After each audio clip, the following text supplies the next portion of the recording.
Assalamualaikum warahmatullahi wabarakatuh. Alhamdulillah, nahmaduhu wa nasta'inuhu wa nastaghfiruh wa na'udzu billahi min shururi anfusina wa sayyi'ati a'malina. Man yahdihillahu fala mudilla lahu wa man yudlil fala hadiya lahu. Asyhadu an la ilaha illallah wahdahu la syarika lahu wa asyhadu anna Muhammadan abduhu wa rasuluh. Ya ayyuhalladzina amanu ittaqullaha haqqa tuqatih wa la tamutunna illa wa antum muslimun. Amma ba'du,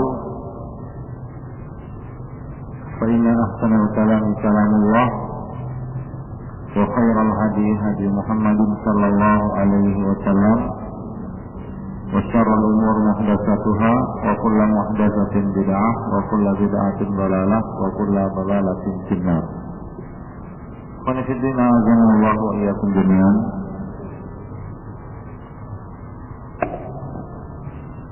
Pada pembahasan yang lalu kita telah menjelaskan zikir-zikir yang muqayyad, yaitu zikir-zikir yang berkaitan dengan aktivitas tertentu, seperti selesai sholat, pagi dan petang. Ini adalah zikir-zikir muqayyad yang telah ditetapkan waktu dan tempatnya. Nah, di sini pada pembahasan berikutnya saya menyebutkan zikir-zikir yang bersifat mutlak. Maksud zikir yang bersifat mutlak adalah zikir yang boleh dibaca tanpa terikat dengan tempat maupun waktu tertentu, tanpa terikat dengan kondisi atau aktivitas tertentu, tanpa terikat dengan bilangan tertentu. Jadi nggak ada bilangan, karena Nabi tidak menyebut bilangan. Artinya tidak perlu dihitung, ya. Sehingga sebagian orang yang kesana kemari bawa tasbih, itu kita heran dan bertanya-tanya, dia sedang hitung apa? Kalau dia menghitung zikir, nggak ada zikir-zikir mutlak yang perlu dihitung, ya. Zikir-zikir mutlak itu tidak ada yang perlu dihitung karena tidak ada kaitannya dengan bilangan tertentu, ya. Jadi zikir mutlak adalah zikir yang boleh dibaca tanpa terikat dengan tempat maupun waktu, tanpa terikat dengan aktivitas ibadah tertentu, dan tanpa dibatasi dengan jumlah tertentu. Di antara zikir yang telah disebutkan keutamaannya oleh Rasulullah berkaitan dengan zikir mutlak ini, di antaranya satu, ucapan la ilaha illallah. Ucapan la ilaha illallah, bukan la ilah atau illallah atau Allah Allah atau hu huwa huwa huwa atau hu hu hu, tapi la ilaha illallah. Begitulah Nabi SAW mengajarkannya kepada kita dengan kalimat yang sempurna. Nabi mengatakan, aksiru min syahadati alla ilaha illallah qabla ayyuhala bainakum wa bainaha walakkinuha mautakum. Nabi mengatakan, perbanyaklah membaca syahadat la ilaha illallah sebelum kalian terhalang darinya, yaitu sebelum kalian tidak bisa mengucapkannya lagi, yaitu dengan datangnya kematian. Ya, orang yang sudah mati tidak bisa mengucap la ilaha illallah. Jadi tidak perlu diajari, dituntut untuk mengucapkan la ilaha illallah. Dan talqinkanlah orang yang hendak meninggal di antara kalian. Ya, talqinkanlah dengan kalimat ini orang yang hendak mati di antara kalian. Ini merupakan nas di kondisinya. Di samping ini menjelaskan kepada kita hadis ini Ya, mafhumnya, mantuknya makna tekstualnya adalah Nabi menganjurkan kepada kita untuk memperbanyak zikir la ilaha illallah dan perintah untuk mengajari orang yang akan mati untuk mengucapkan kalimat ini. Hadis ini sekaligus menjadi dalil bahwa ya, talqin yang dilakukan oleh sebagian orang sesudah mati itu adalah salah dan keliru. Kenapa? Karena Nabi mengatakan berbanyaklah mengucapkan syahadat la ilaha illallah sebelum kalian terhalang mengucapkannya. Sebelum kalian terhalang mengucapkannya. Dan bagi orang yang hendak mati di antara kamu, laqinuha mautakum. Tuntunlah orang yang hendak mati untuk mengucapkannya sebelum dia terhalang dengan kematian. Nah, apabila dia sudah terhalang dengan kematian, maka tidak ada lagi talqin. Karena dia sudah terhalang dengan datangnya kematian. Nah, hadis ini sahih ya qanitin azanillahu wa ikum jami'an, diriwayatkan oleh Abu Ya'la Ibnu Adi dari Ibnu Amr, Abdullah bin Amr, dan disahihkan oleh Al-Albani di dalam Sahihul Jami' dan silsilah ahadits sahihah. Jadi hadisnya sahih. Ya, jadi ini merupakan poin juga bisa diangkat sebagai dalil ya bahwa talqin sudah mati itu tidak disyariatkan. Bahkan amalan itu tergolong amalan yang keliru dan tidak ada faedahnya. Karena Nabi mengatakan, ya, ucapkan kalimat ini sebelum kalian terhalang dengan kematian. Ajarilah orang yang akan mati itu untuk mengucapkan ini agar ya, itulah kalimat terakhir yang diucapkannya. Karena setelah itu dia tidak akan bisa mengucapkannya lagi. Nah, demikian ikhwan fillah rahimani wa rahimakumullah jami'an. Dan Nabi di dalam hadis ini mengatakan syahadat la ilaha illallah, yang namanya syahadat orang masuk Islam. Ya, kalau orang mau masuk Islam maka dia harus mengucapkan la ilaha illallah. Nah, kalau dia membaca la ilah saja maka dia belum masuk Islam. Ya, atau dia membaca illallah saja dia belum masuk Islam. Atau dia mengatakan Allah saja dia belum masuk Islam. Ya, apalagi dia mengatakan huwa saja, itu jelas belum masuk Islam. Orang itu masuk Islam dengan apa? Dengan kalimat la ilaha illallah. Inilah yang dinamakan kalimat syahadat. Ya, inilah yang dinamakan kalimat syahadat. Dan inilah zikir yang diajarkan oleh Nabi Shallallahu Alaihi Wasallam. Ya, bukan kalimat-kalimat yang lain. Ya, bukan kalimat-kalimat yang lain. Itu yang pertama. Dan Nabi mengatakan dalam hadis yang lain, ini hadis mungkin kurang masyhur di antara ikhwah sekalian. Ya, hadis yang masyhur di dalam bab ini, di dalam zikir la ilaha illallah ini adalah afdalul dzikri la ilaha illallah. Itu hadisnya sahih. Afdalul dzikri la ilaha illallah. Yaitu utama-utama zikir adalah la ilaha illallah. Oleh sebab itulah kita cantumkan di urutan yang pertama. Namun karena hadis itu sudah sangat masyhur, kita tidak cantumkan di sini. Kita cantumkan hadis yang kurang masyhur tapi sebenarnya sahih. Aksiru min syahadati la ilaha illallah. Perbanyaklah untuk mengucapkan la ilaha illallah. Nah, demikian ikhwan fillah rahimani wa rahimakumullah jami'an. Baik. Yang kedua adalah ucapan subhanallah, alhamdulillah, la ilaha illallah, Allahu akbar. Ya. Subhanallah, alhamdulillah, la ilaha illallah, Allahu akbar. Dalilnya adalah sabda Rasulullah sallallahu alaihi wasallam. Nabi mengatakan la an aqula subhanallah walhamdulillah wa la ilaha illallah wallahu akbar ahabbu ilayya mimma tala'at alaihi syamsu.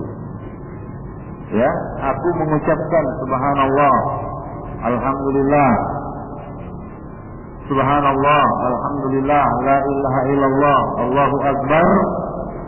Itu lebih aku sukai daripada terbitnya matahari. Daripada terbitnya matahari. Ya, kita tentunya bergembira dengan terbitnya matahari dan kita menyaksikannya. Artinya apa? Artinya kita masih hidup menyaksikan terbitnya matahari. Kalau kita tidak menyaksikan terbitnya lagi matahari, ini artinya kiamat. Ya, atau ya kita sudah mati, kita mengalami kiamat kecil, ya, kiamat kubra. Nah, terbitnya matahari adalah nikmat besar dari Allah Subhanahu wa taala. Nah, kalau matahari tidak terbit, ya ini pertanda dunia akan kiamat. Ya, dunia akan kiamat. Nah, demikian. Nah, begitu diharapkannya terbitnya matahari, ya, tapi ada sesuatu yang lebih diharapkan oleh Rasulullah. Ada sesuatu yang lebih dikehendaki oleh Rasulullah, disukai oleh Rasulullah Shallallahu Alaihi Wasallam. Yaitu apa? Ucapan Subhanallah, Alhamdulillah, La ilaha illallah, Allahu Akbar. 4 kalimat tersebut. Ya, dan zahirnya ini dibaca berbarengan. Yaitu Subhanallah, Alhamdulillah, La ilaha illallah, Allahu Akbar. Nah, demikian. Baik. Yang ketiga adalah Subhanallah wa bihamdihi. Subhanallah wa bihamdihi. Ini berdasarkan sabda Rasulullah sallallahu alaihi wasallam, "Man qala subhanallah wa bihamdihi" atau Subhanallah wa bihamdihi fi yawmin mi'ata marrah quttat khatayahu wa in kanat mithla zabaril bahri. Barang siapa membaca Subhanallah wa bihamdih sebanyak 100 kali dalam sehari, niscaya akan diampuni dosa-dosanya, akan dihapus dosa-dosanya, meskipun dosa-dosanya sebanyak buih di lautan. Ya, meskipun dosa-dosanya sebanyak buih di lautan. Nah, demikian. Nah, di sini ya Nabi membatasinya berapa? 100 kali. Nah, demikian. Ini atamarrah. Ya, maka diampuni dosa-dosanya walaupun sebanyak buih di lautan. Ini boleh dibaca kapan saja. Ya, kecuali di dalam WC. Di dalam WC nggak boleh berzikir. Nah, ya ketika siang hari, pagi hari, petang hari ini boleh dibaca. Baik. Nah, kemudian yang keempat adalah Subhanallah. Ya, ucapan Subhanallah, Subhanallah, Subhanallah. Ini berdasarkan sabda Rasulullah Sallallahu Alaihi Wasallam. Nabi pernah berkata kepada para sahabat, "Ayajizu ahadukum ayaktuba kulla yawmin alfa hasanatin." Apakah salah seorang dari kamu tidak mampu untuk mendapatkan ataupun meraih merangkum pahala, ya, setiap hari sebanyak 1000 kebaikan, 1000 pahala kebaikan? Sanggupkah salah seorang dari kamu yang meraup pahala setiap hari sebanyak, ya, alfu hasanah, 1000 kebaikan? Fasa'alahu rajulun atau fasa'alahu sa'ilun min julasaihi. Lalu ada salah seorang ahli majlis atau orang yang hadir di dalam majlis bertanya kepada Nabi, bagaimana caranya mendapatkan 1000 kebaikan dalam satu hari? Maka Nabi mengatakan, ya, kaifa yaktubu ahaduna alfa hasanatin? Maka Nabi mengatakan, yusabbihu mi'ata tasbihah. Adalah dia bertasbih 100 kali tasbih, fa yuktabu lahu alfu hasanatin aw yuhatu anhu alfu qati'ah. Maka saya akan ditulis baginya 1000 kebaikan atau akan dihapus darinya 1000 kesalahan. Ya, ada 2 opsi. Ya, yang pertama, ya, kutiba lahu atau yuktabu lahu, dituliskan baginya 1000 kebaikan, atau yuhatu anhu alfu khati'ah, dihapuskan darinya 1000 kejahatan atau dosa. Ya, para ulama menjelaskan berkaitan dengan hadis ini bahwa pahalanya nanti ditangguhkan pada hari kiamat. Mana yang mau dipilihnya? Apakah 1000 kebaikan atau dihapus 1000 kesalahan? Ya, dengan amalan yang mengucapkan tasbih Subhanallah, Subhanallah, Subhanallah sebanyak 100 kali di dalam sehari. Nah, demikian. Maka dia akan memulai kesempatan ya diberi kebaikan atau diberi pahala kebaikan sebanyak 1000 kebaikan, atau dihapus darinya 1000 kejahatan. Nah demikian, 1000 dosa. Ya, para ulama menjelaskan apakah ini termasuk dosa-dosa besar. Ya, kita katakan termasuk dosa-dosa besar jika diiringi dengan taubat. Ya, termasuk dosa-dosa besar jika diiringi dengan apa? Dengan taubat. Tapi kalau tidak diiringi dengan taubat maka tidak bermanfaat. Itu khusus untuk dosa besar. Baik. Kemudian yang kelima adalah ucapan la haula wala quwata illa billah. Namanya hauqalah. Ya, ucapan hauqalah yaitu ucapan la haula wala quwata illa billah. Dalilnya adalah sabda Rasulullah sallallahu alaihi wasallam, perkataan Nabi sallallahu alaihi wasallam kepada Abu Musa. Nabi mengatakan, "Ala adulluka ala kanzin min kunuzil jannah." Maukah aku beritahu salah satu dari perbendaharaan surga? Maka Nabi menjelaskan ini pertanyaan bukan untuk dijawab, akan tapi untuk mengarahkan ya kepada suatu kebaikan. Seorang guru boleh bertanya, namun maksudnya bukan bertanya untuk menginginkan jawaban, tapi untuk menjelaskan sesuatu.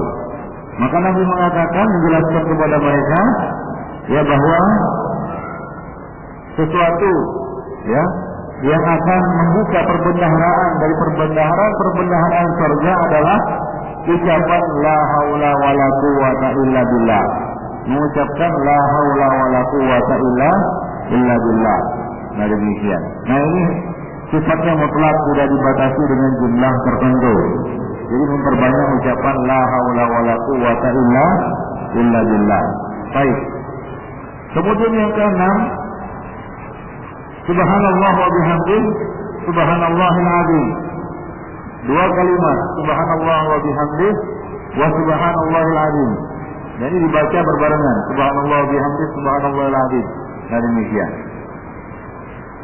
Nah, apa faedahnya atau apa fadilahnya disebutkan oleh Rasulullah sallallahu alaihi wasallam, kalimatan habibatan ila rahman, khafifatan 'ala lisan, thaqilatan fil mizan, subhanallah wa bihamdihi wa subhanallahil azim.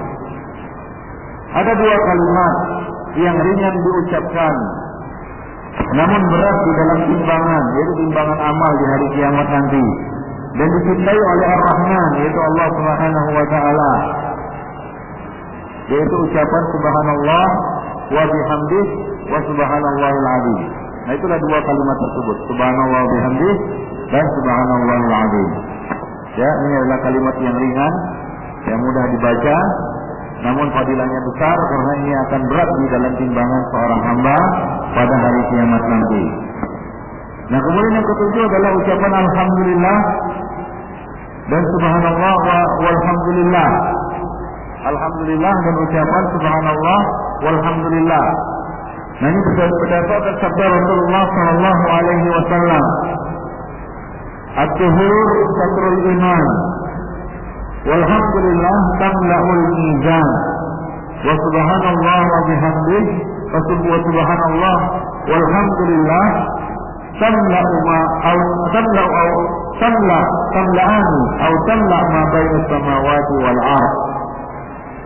Nabi mengatakan kebersihan itu adalah bagian dari iman. Ucapan alhamdulillah akan memenuhi timbangan, dan ucapan subhanallah wa bihamdihi memenuhi antara langit dan bumi. Jadi di sini ada dua ucapan, yaitu alhamdulillah yang Nabi mengatakan apa? Akan memenuhi timbangan. Akan memenuhi timbangan. Ucapan alhamdulillah akan memenuhi timbangan seorang hamba pada hari kiamat. Artinya timbangannya akan menjadi berat. Ya, karena akan dipenuhi dengan apa? Ucapan alhamdulillah. Ya. Dan ucapan alhamdulillah ini kadang-kadang terlontar begitu banyak dari lisan seorang hamba dan dia tidak menyadarinya. Terlontar begitu saja. Ini menunjukkan sangat ringannya kalimat ini untuk diucapkan. Alhamdulillah. Kan begitu ya. Nah kita habis makan baca alhamdulillah mendapat sesuatu yang menyenangkan. Alhamdulillah kan begitu. Nah alhamdulillah ini sering kita baca. Ya di dalam di dalam aktivitas kita sehari-hari. Nah apabila dibaca secara khusus, ya dengan niat zikir, yaitu alhamdulillah, alhamdulillah, alhamdulillah, maka ini akan memenuhi timbangan seorang hamba pada hari kiamat nanti. Ya, ucapan alhamdulillah ini akan memenuhi timbangannya dan akan menjadikannya berat. Nah demikian, itu. Nah kemudian ucapan yang kedua adalah subhanallah wa bihamdih.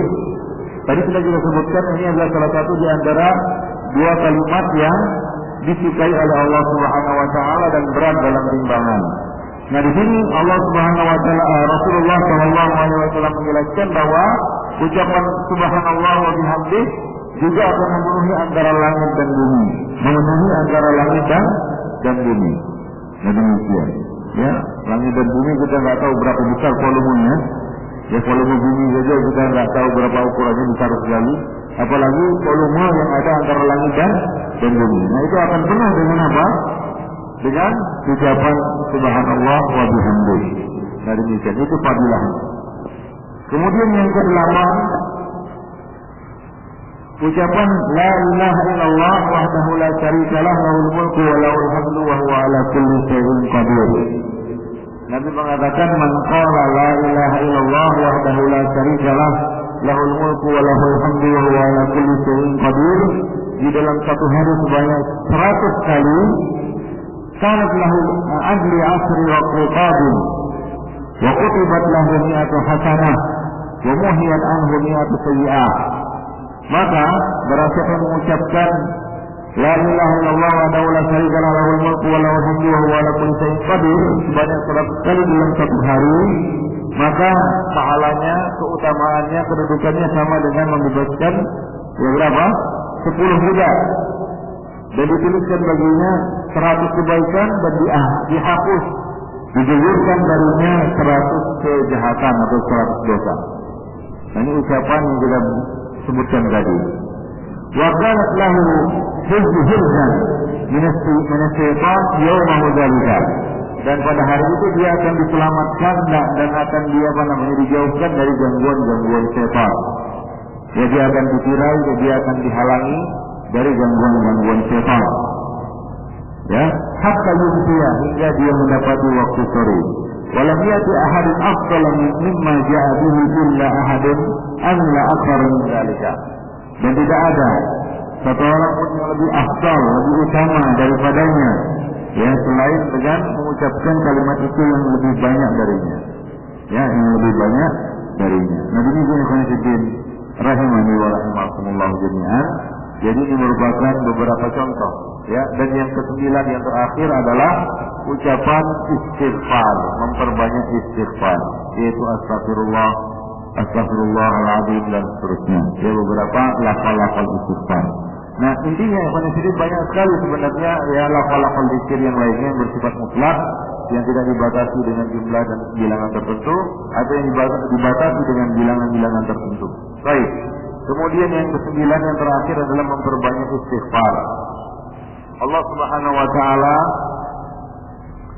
telah memerintahkan istighfar ini, ya, dan menjanjikan pahala serta ampunan yang besar atasnya. Ya, sebagaimana firman Allah Subhanahu wa taala di dalam surat An-Nuh ayat 10, Allah mengatakan, "Faqul tastaghfiru rabbakum innahu kana ghaffara." Maka aku katakan kepada mereka, kepada kaumku, istaghfiru rabbakum, mintalah ampunan kepada Rabb kamu, sesungguhnya Dia Maha Pengampun. Sesungguhnya Allah Subhanahu wa taala innahu kana ghaffara. Ghaffar adalah bentuk sighah mubalaghah yang menunjukkan makna hiperbolis, yaitu banyak-banyak mengucapkan kalimat tersebut. Ya, adalah zat yang maha, ya, banyak memberikan ampunan. Ya, zat yang maha memberikan ampunan, yang banyak memberikan ampunan kepada hamba-hambanya. Nah, demikian. Dan juga Rasulullah sallallahu alaihi wasallam bersabda, "Ya ayuhan nas, tubu ilallahi." Wahai manusia, bertaubatlah kamu kepada Allah dengan memenuhi syarat-syarat taubat yang 3. Cara taubat yang ketiga adalah pertama menyesali perbuatan, an-nadab. Yang kedua adalah azam untuk tidak mengulanginya di kemudian hari. Yang terakhir adalah menghentikan perbuatan tersebut. Dengan segera. Yaitu dia segera menghentikan perbuatan dosa yang dilakukannya itu. Demikian. Ya. Nah, kemudian iringilah dengan memohon ampun kepada Allah Subhanahu wa taala dan mohonlah ampunan kepadanya. Ya, jadi ini menunjukkan ikhwan fillah bahwa tidak ada hubungan secara langsung antara istighfar dengan taubat. Orang-orang yang beristighfar belum tentu taubat dia. Dia sudah beristighfar, tapi belum tentu dia dikatakan bertaubat.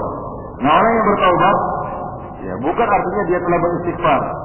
Jika dia mengucapkan kalimat istighfar, oleh karena itu di sini Nabi mengatakan, ya ayyuhan nas, tubu ila Allah, bertaubatlah kamu kepada Allah. Nah, orang yang bertaubat kepada Allah itu adalah orang yang memenuhi syarat-syarat taubat tersebut. Nah, apabila dia telah memenuhi syarat-syarat taubat tersebut, maka taubatnya diterima, dosanya diampuni. Ya, kalau Allah Subhanahu wa taala berkenan mengampuninya. Ya, nah, janganlah dia membatasi diri dari istighfar. Maka dari itu Nabi sallallahu alaihi wasallam menyuruh kita untuk menyertakan taubat kita dengan apa? Dengan istighfar. Janganlah kita bertaubat tanpa banyak beristighfar kepada Allah Subhanahu wa taala. Nabi mengatakan wastaghfiru, mintalah ampunan kepada Allah Subhanahu wa taala, fa inni atubu ila Allah wa astaghfiruhu fi kulli yawmin mi'ata marrah. Karena aku memohon ampun kepada Allah Subhanahu wa taala, yaitu bertaubat kepada Allah Subhanahu wa taala, beristighfar kepada Allah Subhanahu wa taala setiap hari berapa? 100 kali. Setiap hari 100 kali. Di dalam hadis yang lain disebutkan, ya Rasulullah kami pernah menghitung dalam satu majelis. Rasulullah sallallahu alaihi wasallam mengucapkan sebanyak 100 kali ucapan Rabbighfirli wa tub alayya innaka antat tawwabur rahim. Ya Rabbi, ampunilah aku dan aku bertaubat kepadamu. Sesungguhnya Engkau Maha menerima taubat dan Maha memberikan ampunan. Nah, demikian. Maha memberi taubat dan Maha memberikan ampunan. Jadi di sini menjelaskan kepada kita bahwa taubat itu tidak otomatis istighfar. Dan istighfar itu bukan bertanda taubat. Karena taubat itu ada syarat-syaratnya. Ya, adapun istighfar tidak ada syaratnya. Ucapkan astagfirullah itu sudah istighfar. Adapun taubat punya syarat-syarat yang harus dipenuhi. Baik. Oleh karena itulah ya para ulama mengatakan la kabirata tuzalu ma'a al-istighfar. Tidak ada dosa besar yang hilang hanya dengan istighfar. Ya, wala kabirata idza dan tidak wala kabirata idza ma'al israr. Ya, ma'al israr. Dan tidak akan habis dosa-dosa kecil. La kabirata itu tidak akan habis dosa-dosa kecil jika dilakukan terus-menerus. Ma'al israr. Israr artinya terus-menerus melakukan. Ya, kalau kita mau mengoleksi dosa-dosa kecil, lama-lama menjadi besar. Ya, sebiji, 2 biji, 1, 2 dosa kita kumpulkan dosa-dosa kecil ini akan menjadi gunung yang besar. Nah, kalau dia sudah menjadi gunung yang besar, maka sulit untuk dihilangkan kembali. Azani Allah wa iyyakum. Oleh karena itu, ya, untuk dosa besar syaratnya adalah ya at-taubah. Syaratnya adalah at-taubah, taubat kepada Allah Subhanahu wa taala. Baik. Nah, itulah dia beberapa zikir-zikir yang sifatnya mutlak. Ya, ada berapa di sini 9 zikir yang saya cantumkan berkaitan dengan zikir-zikir yang bersifat mutlak. Nah, di sana masih banyak ya ucapan-ucapan lain ya yang termasuk zikir juga dan tidak tercantum di sini. Nah, ini adalah contoh ya, bukan membatasi. Nah, di sana banyak lagi ya bentuk-bentuk zikir, ya bisa membaca Quran juga merupakan zikir ya, dan ucapan-ucapan yang diajarkan oleh Allah Subhanahu wa taala di dalam Al-Qur'an juga merupakan zikir ya. Doa-doa Rabbana atina fid dunya hasanah wa fil akhirati hasanah wa qina adzabannar. Ya, doa yang paling sering dibaca oleh Rasulullah sallallahu alaihi wasallam, dan Nabi mengatakan aliddu biya dzal jalali wal ikram. Ya, merintihlah kamu dengan mengucapkan ya dzal jalali wal ikram. Nah, ini bisa kita baca ya sebanyak mungkin tanpa batasan. Ya, apapun yang bersifat zikir itu boleh dibaca tanpa batasan selama Nabi Shallallahu Alaihi Wasallam tidak membatasinya dengan bilangan-bilangan tertentu. Nah demikianlah ikhwan fillah azan ya Allah wa iyyakum jami'an. Baik. Nah kemudian kita masuk kepada bab yang berikutnya yaitu tentang doa. Nah zikir selesai. Salah satu aktivitas yang perlu kita lakukan sehari semalam adalah zikir, ya, adalah zikir. Ala bizikrillah tatma'innul qulub. Ya, ketahuilah dengan berzikir kepada Allah Subhanahu wa taala maka hati akan menjadi tenang. Demikian juga Nabi mengatakan ad-dunya mal'unah wa mal'unun ma fiha illa zikrullah wa ma wala. Dunia ini terkutuk dan terkutuk juga apa-apa yang ada di dalamnya kecuali apa? Zikrullah, kecuali zikir kepada Allah Subhanahu wa taala. Nah, zikir kepada Allah Subhanahu wa taala ini perlu ya bagi hati seorang hamba, pikirannya dan badannya. Nah, orang yang berzikir kepada Allah dengan zikir yang sesungguhnya, yaitu dengan memahami maknanya, maka hatinya akan tenang. Ya, hatinya akan tenang karena dia merasakan kebersamaan dengan Allah Subhanahu wa taala. Kemudian, ya dia selamat dari ucapan yang sia-sia. Ya, dengan zikir dia akan selamat dari ucapan yang sia-sia. Dan zikir kepada Allah Subhanahu wa taala ini akan membuat ya derajatnya ya tinggi di sisi Allah Subhanahu wa taala.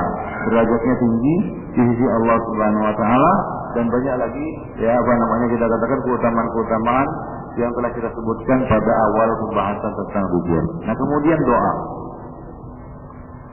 Salah satu amalan yang perlu diamalkan ya sehari semalam adalah doa. Ya, doa dikatakan silahul mukmin. Doa adalah ya, silah ya, senjata bagi orang mukmin. Ini bukan hadis ya, akan tapi demikianlah dikatakan doa merupakan senjata bagi orang mukmin. Ya, doa adalah senjata bagi orang mukmin. Ya, terutama orang mukmin yang lemah, maka senjatanya adalah doa. Orang mukmin yang miskin, lemah, ya, dipandang rendah oleh manusia, maka senjatanya adalah doa. Nabi mengatakan innama tunsaruna bi du'afaikum. Sesungguhnya kalian mendapatkan pertolongan atas musuh-musuh kalian melalui orang-orang lemah dari kalian. Melalui apanya? Bi du'aihim wa ikhlasihim wa salatihim.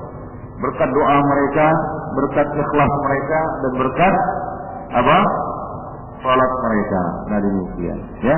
Jadi ada keutamaannya orang-orang yang lemah, orang-orang yang miskin. Ya jangan kita sepelekan, jangan kita pandang sebelah mata. Ya ketahuilah bahwasanya kemenangan kita, ya terangkatnya bala atas kita yang mungkin saja bisa menimpa kita, mungkin itu disebabkan doa yang terlontar dari ya mulut lisan orang-orang yang miskin ini, orang-orang yang lemah ini. Bukan sedina azan ya Allah wa iyyakum. Dan Nabi mengatakan ad-du'a huwal ibadah. Doa itu adalah ibadah dan doa merupakan salah satu bukti ya kehambaan seseorang kepada Allah Subhanahu wa taala, ketundukan seseorang kepada Allah Subhanahu wa taala bahwa dia hamba, dia meminta ya dan Allah Subhanahu wa taala yang memberi yang diminta. Jadi doa merupakan salah satu bukti ubudiyah ya seorang hamba kepada Allah Subhanahu wa taala. Maka dari itu Allah Subhanahu wa taala marah kepada orang-orang yang tidak mau berdoa kepadanya. Ya. Allah Subhanahu wa taala tidak suka kepada orang-orang yang tidak mau berdoa kepadanya. Ya. Begitulah perbedaannya antara makhluk dan khaliq. Makhluk itu akan marah jika diminta. Kalau kita minta terus-menerus makhluk, ya. Jangankan orang lain, ya. Orang tua kita sendiri saja, kalau kita minta terus-menerus marah dia. Ya, bosan dia. Nah, itu makhluk. Tapi Allah Subhanahu wa taala tidak sama dengan makhluknya. Ya. Allah Subhanahu wa taala akan marah jika tidak diminta. Dan Allah Subhanahu wa taala akan senang jika hambanya itu meminta kepada Allah Subhanahu wa taala. Karena hakikat dari permintaan ini adalah ketundukan. Ya, bahwasanya seorang hamba itu fakir. Fakir artinya membutuhkan kepada Allah Subhanahu wa taala. Al-fakir ila Allah Subhanahu wa taala. Hamba yang fakir. Fakir artinya membutuhkan ya kepada Allah Subhanahu wa taala. Baik.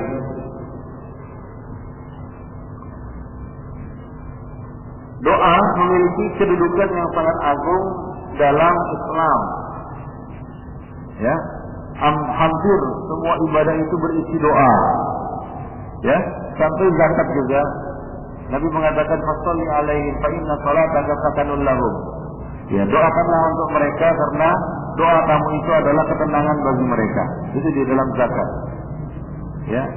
Ya, kalau kita lihat rukun Islam yang 5, ya semua itu mengandung doa. Yang mulai dari salat, ya puasa, zakat, apalagi haji itu dipenuhi dengan doa. Jadi hampir tidak ada ibadah yang sepi dari doa. Bahkan ya ibadah itu sendiri adalah doa. Allah wa iyyakum. Dan doa ini adalah ibadah yang sangat dicintai oleh Allah Subhanahu wa taala. Doa merupakan bukti ketergantungan seorang hamba kepada Allah Subhanahu wa taala. Dia dalam meraih segala perkara yang bermanfaat dan menolak segala perkara yang membawa mudarat atas mereka. Jadi doa itu bukan hanya meminta ya rezeki, doa itu bukan hanya meminta apa? Kebaikan, bukan. Tapi doa juga menolak bala. Ya, dengan meminta kepada Allah, ya kita menolak bala. Ya, kita menolak bala. Dan salah satu jenis doa ya khusus untuk menolak bala adalah istighosah, kan begitu ya? Istighosah, isti'adzah. Itu adalah bentuk-bentuk doa ya yang isinya adalah menolak bala atas diri kita. Baik, doa terbagi dua. Ada doa ibadah dan ada doa masalah. Doa ibadah dan doa masalah. Apa itu doa ibadah? Apa maksudnya doa ibadah? Hah? Apa maksudnya doa ibadah? Doa ibadah adalah doa yang tidak mengandung permintaan ya kepada Allah Subhanahu wa taala, tapi mengandung puji-pujian, sanjungan kepada Allah Subhanahu wa taala. Misalnya alhamdulillah, la ilaha illallah, Allahu akbar, kan begitu ya. Ini adalah doa. Ini termasuk doa juga, tapi namanya doa ibadah. Nah, di sana ada doa masalah, yaitu doa yang berisi permintaan dan permohonan seorang hamba kepada Allah Subhanahu wa taala. Misalnya dia mengatakan Rabbana atina fid dunya hasanah wa fil akhirati hasanah wa qina adzabannar. Ini namanya doa masalah, ikhwan fillah. Rahimani wa rahimakumullah. Baik.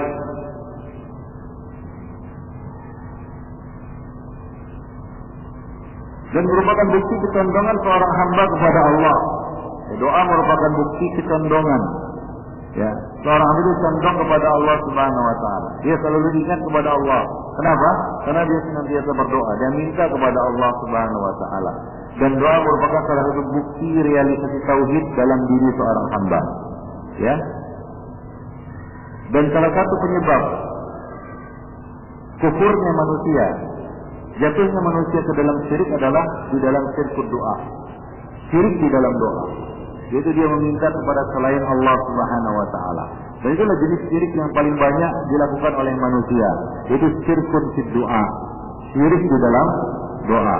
Yaitu dia meminta, mohon kepada selain Allah Subhanahu wa taala. Inilah syirik yang terjadi yang yang menimpa orang-orang musyrik Makkah. Allah Subhanahu wa taala mengatakan ya menjelaskan tentang perkataan orang-orang musyrik ya. Ketika ditanya tentang ketika mereka menjelaskan tentang alasan mereka meminta kepada selain Allah, mereka mengatakan mana muduhum illa yuqarribuna ila Allah zulfa.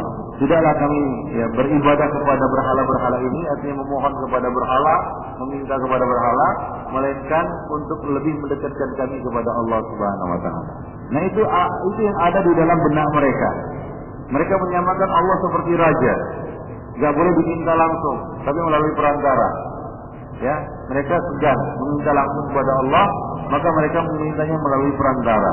Coba lihat orang Nasrani, ya mereka meminta melalui pendeta-pendeta mereka, yang katanya bisa menyampaikan hajat mereka kepada Allah Subhanahu wa taala, mengampuni dosa dan lain sebagainya. Nah, ini khurafat orang-orang Nasrani. Ya, khurafat orang-orang Nasrani. Nah, sampai sekarang ini masih banyak orang-orang Islam yang juga melakukan praktek yang hampir sama, yaitu mereka minta kepada ya pengampunan, minta rezeki dan lain sebagainya kepada kiai-kiai mereka atau kepada orang-orang yang dianggap wali, ya bahkan orang mati, bukan itu. Dan itulah dia hakikat dari apa? Syirik. Dia meminta kepada kiai-kiai hal-hal yang tidak mampu diwujudkan oleh si kiai. Ya, nah demikian ikhwan fillah azani Allah wa iyyakum. Baik. Jadi ya, seorang hamba atau seorang mukmin, seorang muslim harus meminta hanya kepada Allah Subhanahu wa taala. Dia tidak boleh meminta kepada makhluk. Dia tidak boleh meminta kepada makhluk atau kepada selain Allah. Dia tidak boleh berdoa kepada selain Allah Subhanahu wa taala. Baik. Nah, di sana ada beberapa jenis doa. Ada namanya doa isti'adzah. Ya, ada namanya doa isti'anah. Dan ada namanya doa istighatsah. Apa maksudnya? Isti'anah adalah memohon pertolongan kepada Allah Subhanahu wa taala dalam bentuk yang umum. Ya, semua permintaan kepada Allah itu termasuk isti'anah. Kita minta bantuan kepada Allah Subhanahu wa taala. Jadi semua jenis doa sebenarnya pada hakikatnya adalah doa isti'anah. Oleh karena itu Allah Subhanahu wa taala mengatakan di dalam Al-Qur'an dalam surah Al-Fatihah yang kita ulang-ulang sehari semalam, iyyaka na'budu wa iyyaka nasta'in. Hanya kepada Engkaulah kami menyembah, beribadah, dan hanya kepada Engkaulah kami memohon pertolongan, isti'anah. Ya, ini adalah bentuk umum dari semua doa, yaitu doa isti'anah. Nah, di sana ada doa isti'adzah dan istighatsah. Apa bedanya isti'anah dan isti'adzah dengan istighatsah? Istighatsah adalah memohon kepada Allah Subhanahu wa taala agar diangkat musibah ataupun bala yang sudah turun, yang sudah terjadi. Nah, ketika bala turun, musibah turun, kita minta kepada Allah Subhanahu wa taala agar ya musibah itu terangkat. Ini namanya istighatsah. Apa? Istighatsah. Nah, kalau bala itu belum turun, ini namanya isti'adzah. Kita mohon kepada Allah perlindungan agar bala itu tidak turun. Ini namanya isti'adzah. Jadi kita mohon kepada Allah agar tidak diberi ujian-ujian yang berat, berlindung kepada Allah dari gangguan setan, berlindung kepada Allah dari apa? Dari gangguan makhluk-makhluk yang jahat, dari orang-orang yang hasad, dari tukang sihir dan lain sebagainya. Ini namanya doa isti'adzah. Ya. Terjadi sebelum musibah itu turun, sebelum bala itu turun, dinamakan doa isti'adzah. Nah, kalau bala itu sudah turun, bala sudah turun, ini namanya doa istighatsah. Misalnya kalau kekeringan, kelaparan, paceklik, lalu kita minta kepada Allah, ini namanya doa istighatsah. Dan dua-duanya termasuk isti'anah secara umum. Nah, demikian konfidin. Alhamdulillah wa iyyakum jami'an. Nah, itu dia bentuk-bentuk jenis-jenis doa konfidin. Baik. Jadi seorang mukmin itu cirinya adalah dia banyak berdoa kepada Allah Subhanahu wa taala. Bahkan setiap langkah ya, seharusnya seorang mukmin itu kalaulah setiap nikmat yang Allah berikan kepada hamba itu harus diminta, maka habis usianya atau umurnya di dunia ini hanya untuk meminta. Ya, kalau Allah tidak beri nikmatnya kecuali dengan diminta, ya, kecuali dengan diminta oleh si hamba dan Allah mengabulkannya, maka akan habis usia manusia itu hanya untuk doa kepada Allah, tidak ada waktu untuk yang lain kecuali untuk meminta. Bayangkan kita bernapas setiap detik. Ya, bayangkan kalau setiap detik kita minta kepada Allah udara, ya Allah berilah aku rezeki udara agar aku bisa bernapas. Baru dihirup sekali, ya. Hirupan yang berikutnya harus diminta lagi. Habis usia manusia itu hanya untuk meminta nikmat dan rezeki kepada Allah Subhanahu wa taala. Belum lagi nikmat-nikmat yang lainnya. Ya, itulah dia keagungan doa ikhwan fillah rahimani wa rahimakum. Oleh karena itu Nabi sallallahu alaihi wasallam mengatakan, ya, Allahu akbar. Apa yang Allah Subhanahu wa taala beri kepada kamu itu lebih banyak daripada apa yang kamu minta. Ya, daripada apa yang kamu minta. Ya. Kita sudah banyak berdoa. Maka dari itu jangan sombong dengan doa, kan begitu ya? Artinya apa? Dia minta kepada Allah dan harus segera dikabulkan. Ini namanya istijal. Ya, istijal. Atau tidak yakin di dalam doa. Ya, dia tidak yakin di dalam doa, dia mengatakan, ya Allah berilah aku begini-begini kalau engkau menghendaki. Ini namanya tidak bersungguh-sungguh di dalam doa. Jadi doa itu harus sungguh-sungguh Doa itu harus yakin, dan kemudian doa itu harus apa? Harus sabar. Ya, janganlah ada istijal. Minta segera Allah Subhanahu wa taala mengabulkan doanya. Seolah-olah Allah butuh terhadap doanya. Ya, Allah Subhanahu wa taala membutuhkan doanya. Allah tidak butuh doa manusia. Ya, kalaupun hamba itu tidak berdoa, yang rugi bukan Allah Subhanahu wa taala. Dan sebanyak apapun hamba itu berdoa, itu tidak akan mengurangi kerajaan Allah Subhanahu wa taala. Ya, tidak akan mengurangi kekayaan Allah Subhanahu wa taala. Nah, demikian ikhwanifiddin rahimani wa rahimah. Jadi sebenarnya hamba itulah yang butuh berdoa. Ya, hamba itulah yang butuh berdoa kepada Allah Subhanahu wa taala. Maka dari itu perbanyaklah doa. Sebagian orang ada yang beranggapan bahwa dirinya tidak selayaknya banyak meminta kepada Allah. Ada yang beranggapan seperti itu. Ya, jangan terlalu banyak lah. Nanti dipandang hamba yang cerewet, hamba yang banyak tingkah, terlalu banyak meminta. Nah, ini adalah pandangan yang keliru. Ya, Allah Subhanahu wa taala tidak sama dengan makhluk, tidak sama dengan hamba. Hamba memang marah kalau diminta banyak-banyak. Tapi Allah Subhanahu wa taala justru bertambah cinta dan senang kepada hamba itu jika hamba itu banyak memohon kepada Allah Subhanahu wa taala. Hanya saja hamba itu harus tahu adab-adab di dalam doa. Ya, adab-adab di dalam doa. Nah, bukan artinya juga seorang hamba itu terus berdoa tanpa beraktivitas dengan aktivitas yang lain.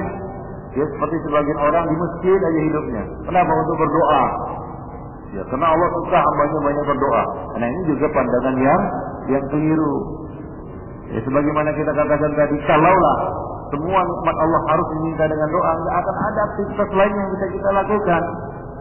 Ya, jadi perbanyaklah doa.